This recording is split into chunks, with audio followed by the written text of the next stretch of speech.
a tenant who hasn't paid any rent and has no prospect of paying any rent.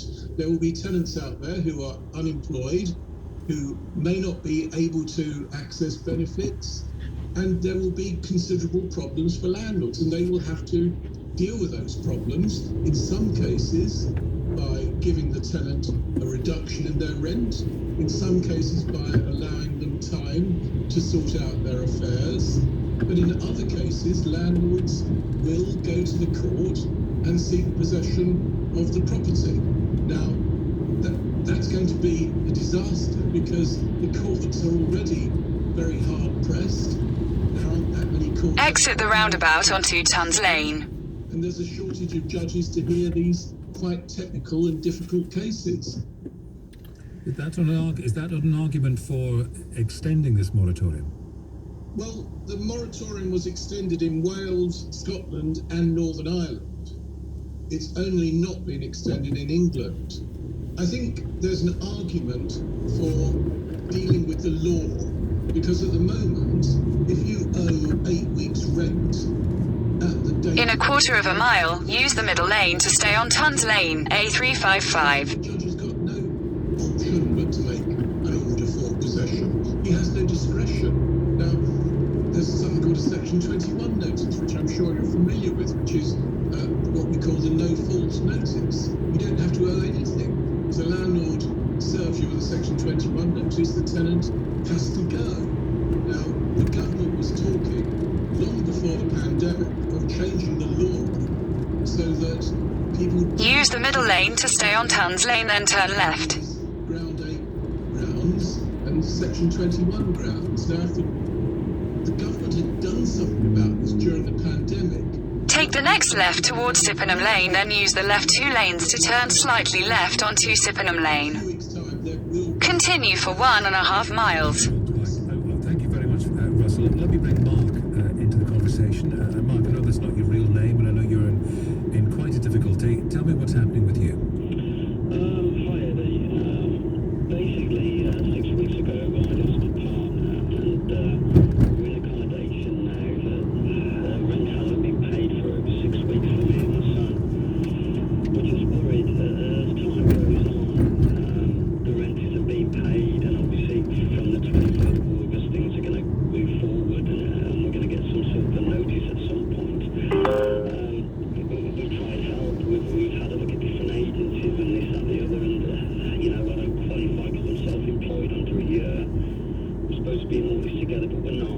Basically, I don't qualify for this because of that reason, I don't qualify for that. Income has been reduced from 70% of what it was now down to 30%. Things are hard, but they are for other people, which I've heard on the programme.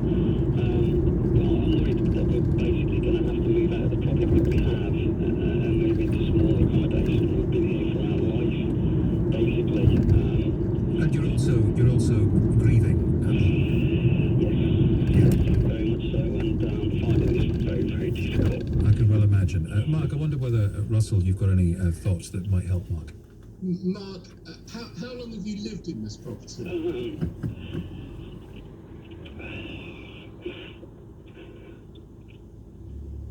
Altogether as a family, about 16 years, but me personally, because my wife was disabled, about 3 years. Okay. Well, it sounds like you've got something called an assured short-term tenancy. What we're looking for is we're waiting on the succession from the housing people to actually complete, and that's been taking so long. Is the accommodation a local authority accommodation? No, it's a housing association. Oh, it's a housing association. Well, they should allow you to succeed to your partner's tenancy. That's what we're waiting on. We haven't had a decision on that for another week. Well, you need to press them on that because you've got a right, I believe, to succeed to that tenancy. And if they come up with some spurious excuse as to why you're not entitled, you need to get some legal advice because has anybody else succeeded to that tendency? Or are you the He's going to be the first one. if you're the first succession, you should get that tenancy. And housing associations are there to look after vulnerable people. They get funding to look after vulnerable people. And I think you sound a bit vulnerable at the moment. They shouldn't be going to court to throw you out because you've got 6 weeks rent arrears. That's not how the housing association movement started. The housing association movement started to help people in your circumstances.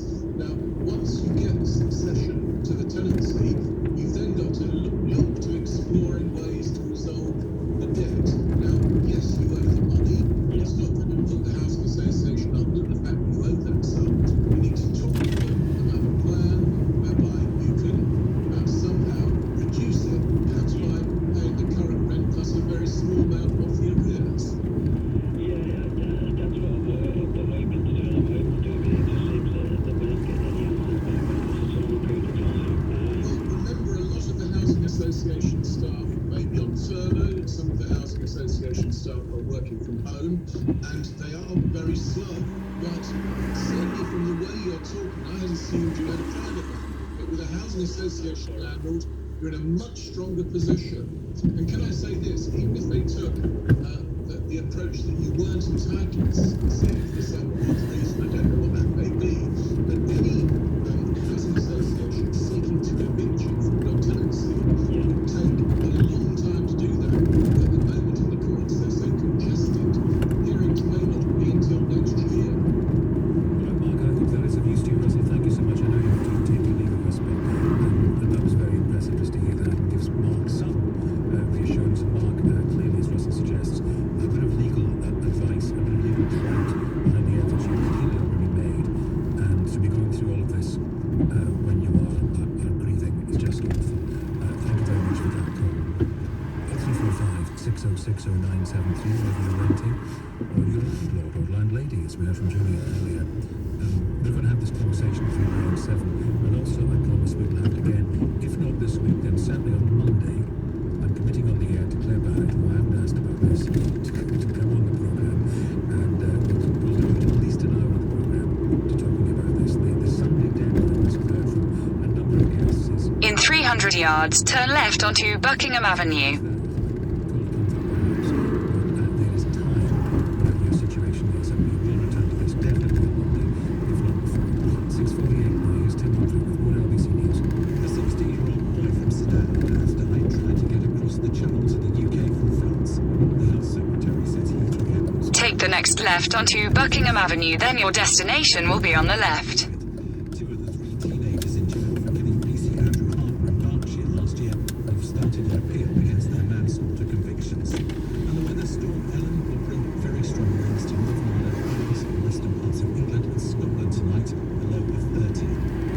LBC Travel, I'm Anne-Marie Walsh on the M25 anti-clockwise. It's slow moving towards junction 6 for Godstone. Your destination is on the left. Clockwise, there are delays from junction 28 St Albans towards 24 at Potters Bar. That's because of roadworks. The Rotherhithe Tunnel remains closed in both directions for emergency repairs. It's busy on surrounding routes as traffic diverts. And in central London on the A40 eastbound, a lorry has broken down at Marble Arch. The inside lane is closed. On the trains, there's no service on London Overground. That's between Eglinton Green and Cheshunt.